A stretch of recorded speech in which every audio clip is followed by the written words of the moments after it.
the betting odds came out, and these are the only you see like mock drafts and you see projections and you hear rumors.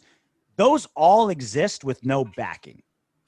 There's only one thing I like when money is on the line with a piece of information. When you're incentivized, right? That's when you want it to. Then it matters, right? So when the bookies come out with a number and they say the Raiders have a minus 175 favorites to go defense in round 1, that means more to me than anything Mel Kiper said, The Athletic said, ESPN said, because they're all just doing their job as like entertainers. I'm not saying they're all schmucks or always wrong.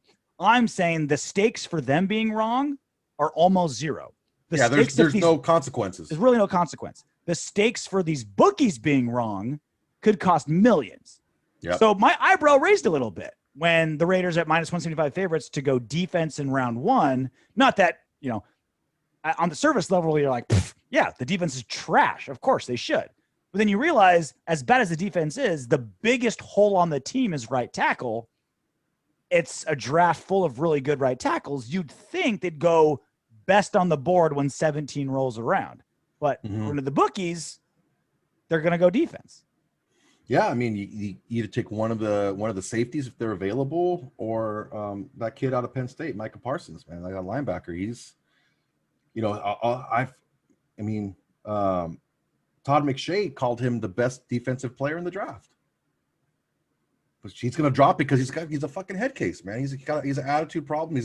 But you know what? The Raiders that I saw the tail end of when I was younger, and the Raiders that you've heard about, these are the kind of guys that they bring in. Yeah. Oh, you flamed out somewhere else because you got an attitude problem?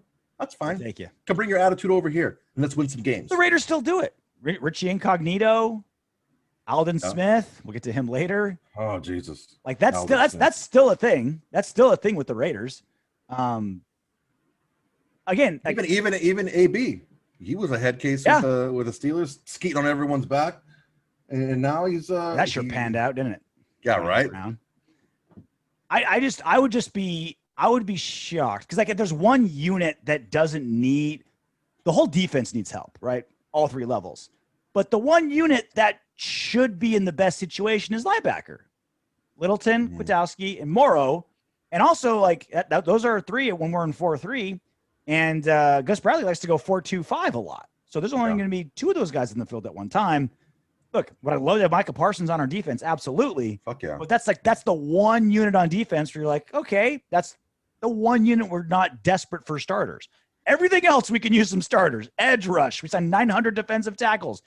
Desperately need a free safety. Who knows if Jonathan Abrams is going to pan out? Who knows if Damon Arnett's going to pan out at corner? The one unit on defense, you're like, okay, that's last priority of defense is linebacker. And they have us going linebacker. Micah Parsons is the Raiders are the favorites to pick up Micah Parsons along with the Chargers and Vikings. I don't care. Are you best player available guy? I want an impact player on my defense. A player. And he is an impact player. Yeah. There's a reason why when people every year, the fucking Ravens select an edge rusher or a pass rushing defensive tackle. Like they always pick a guy because they have a ton of them. Then in Guackway walk because they got a ton of guys. There's a reason behind that. They just pick the guy that's going to make an impact on their team. And if it pushes the other guys to be better, even better. If Micah Parsons on that team raises everyone else's level just a little bit because, hey, I got to fucking step it up because this guy's going to take my snaps, then so be it. It just helps the rest of the team. And I have no problems with him going linebacker. If he's available, I think they would be stupid not to take him because this kid is a top 5 talent with an undraftable brain sometimes. And this guy, I mean, to make headlines at Penn State for being a problem, you gotta be a really big problem. All right. And just that's a great point.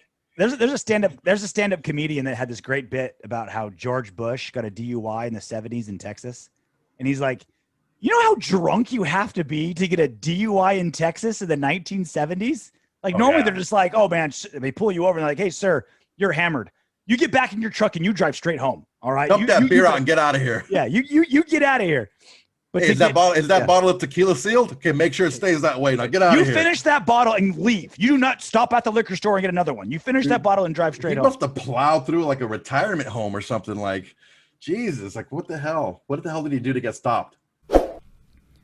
Hey, Windbags, if you want Darren Waller to catch 20 touchdown passes this season, don't be afraid to click those subscribe, like, share, and comment buttons. Plus, your comment could be featured in the next What Up, Windbags?